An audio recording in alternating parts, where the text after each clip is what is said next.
Tamka one विभाग तरफ पालित हेउथिबा 77तम one महोत्सव सप्ताह अवसर में बुधवार आरंभ होइथिबा सचेतनता और वृक्षरोपण कार्यक्रम गुरुवार आहुरी व्यापक भावे जारी रही।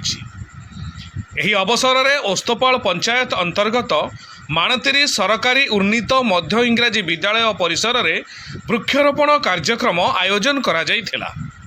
विद्यालयर प्रधान शिक्षक तारिणी प्रसाद पुहान छात्र छात्री और सहकर्मी मानक सह मिसी वृक्षरोपण करी परिवेश सुरक्षार वार्ता देइथिले।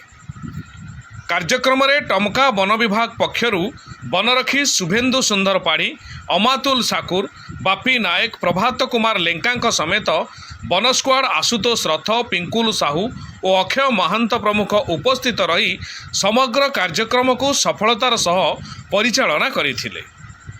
वन महोत्सव सप्ताह पालन माध्यम जनसाधारण मध्य वृक्षरोपण, परिवेश सुरक्षा एवं सबुज ओडिशा गठन प्रति सचेतनता सृष्टि करने को वन विभाग प्रयास जारी रही। Bureau report, Mahagiri news.